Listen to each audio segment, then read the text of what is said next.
Hi there, and thank you for getting here on time and making the effort.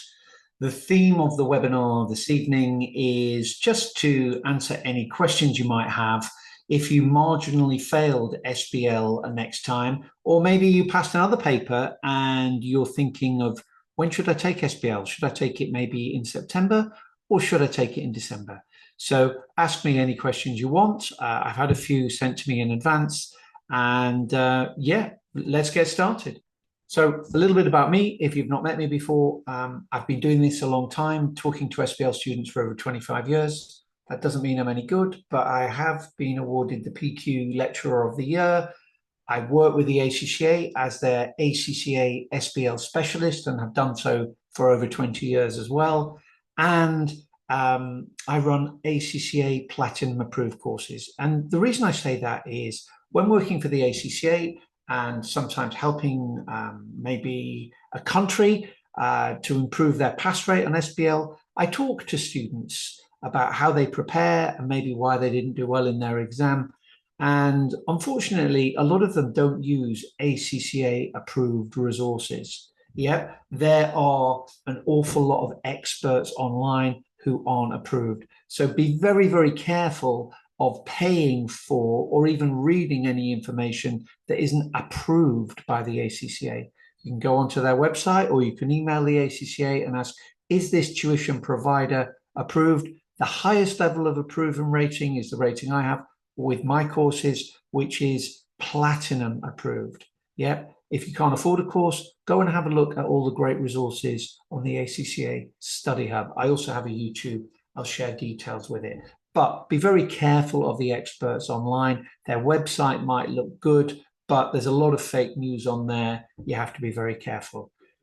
Further information about me, you can get from these following links. Have a look. But whatever you do after this evening, a key thing I want you to do is make sure you do something because the exam is in just over 6 weeks and you need to get on with it.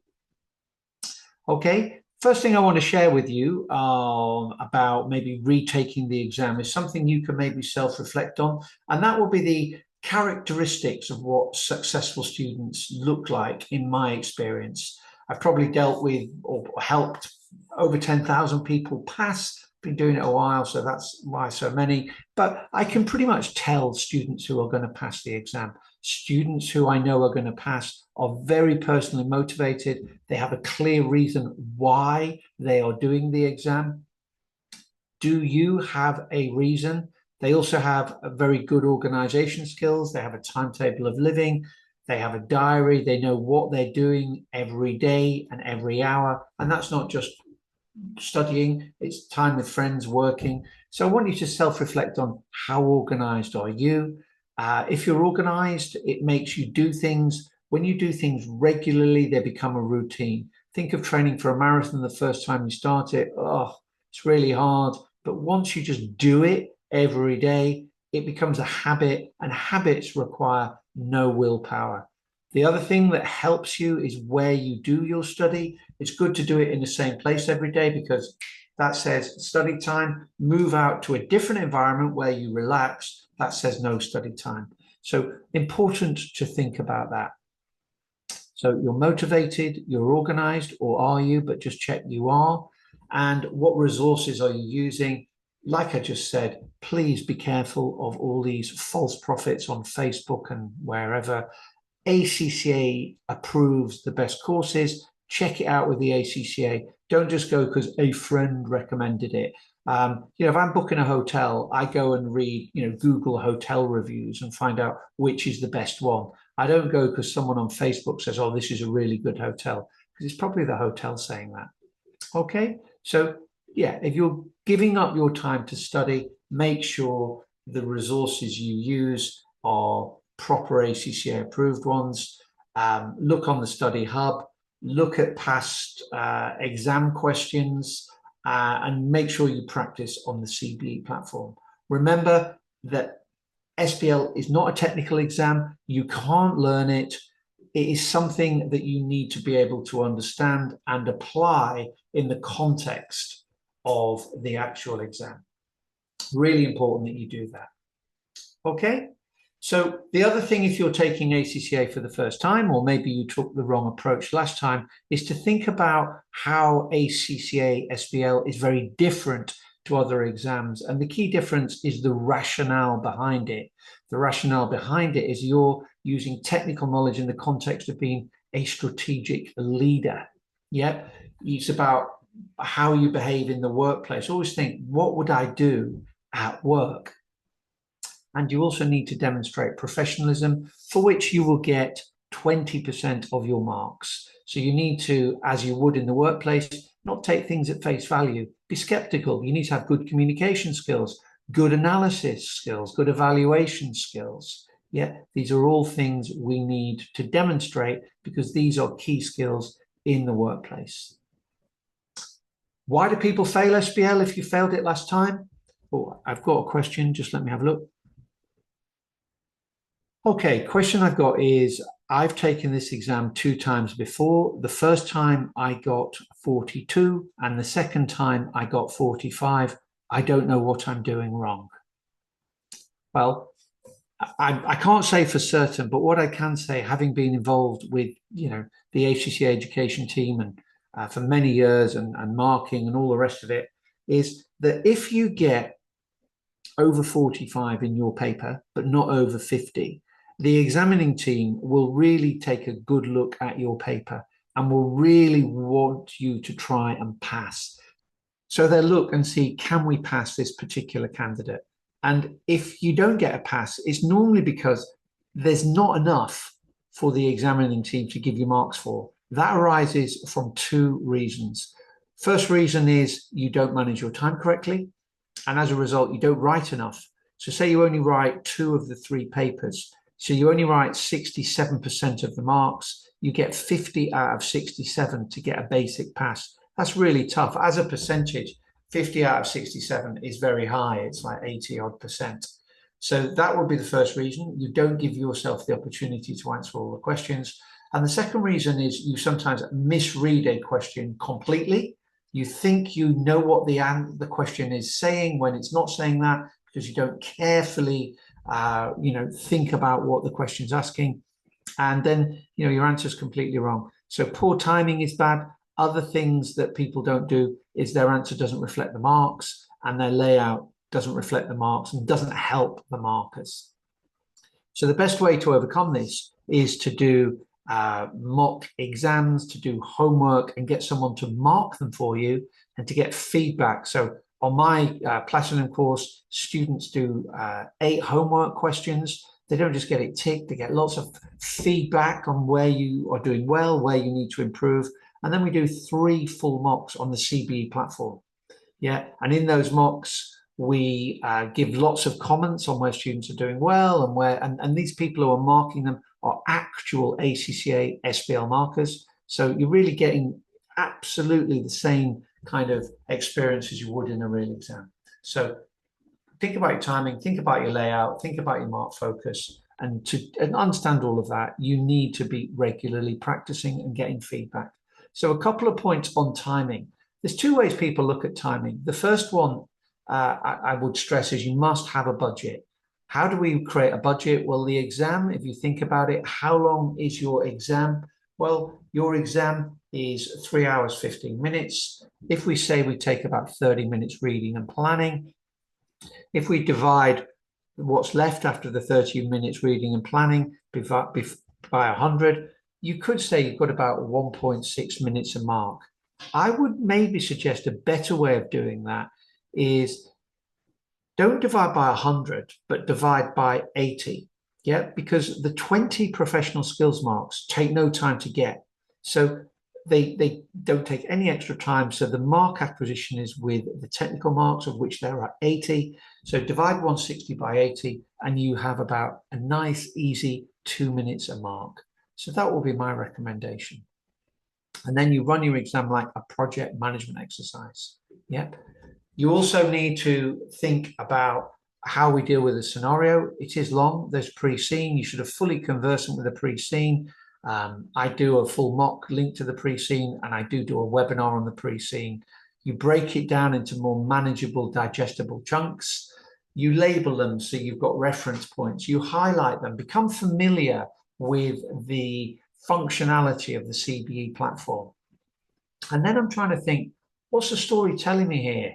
You know, I would have maybe helped to go into the mood of the story from the pre-scene, but try and picture it, try and visualize it. What does the story tell you, and make it real? Okay, so that's what we do on our reading and planning. In terms of presentation, help the marker maximize your marks, make their job easy, have clear layout. That comes from subheadings, breaks, white space, that kind of thing. So some students might write a good answer and it looks like this. Yep. So they're just big chunks, and to mark that's quite hard. And I have to read and go, yeah, and then, okay. Other students will break their answer down like this, and to mark it is very, very easy. So make sure you present it with white space and subheadings just to help the marker. So that's what good students do. That's what students who fail do.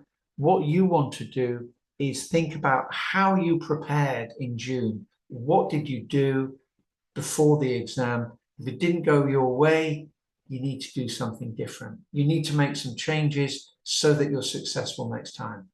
Otherwise, if you do the same thing again, sadly, you're just going to get the same result. So reflect on that. What about when do you take it? Well, if you took it in June, you should, and you were well prepared, I think September should be the time you take it. You might want to consider, do you do a revision course, do something different? Or if you're really focused, I wouldn't stop anyone wanting to do a full course if they're doing SBL for the first time in September. However, I think you need to maybe have a chat with me, make sure I think you can do it and you have the skills necessary. But it is possible. I'm with you. If I was you, want to get my exams out of the way as quickly as possible. Yeah. So get in contact with me, maybe just to discuss that. However, if you're going on holiday, if you're getting married in August or something, maybe think about doing it in December. Yeah, it will just give you a more kind of slow and steady approach, but it's not impossible to do in September. It's not like tax where there's lots of technical stuff. It is possible, but let's have a chat if you're thinking of doing that.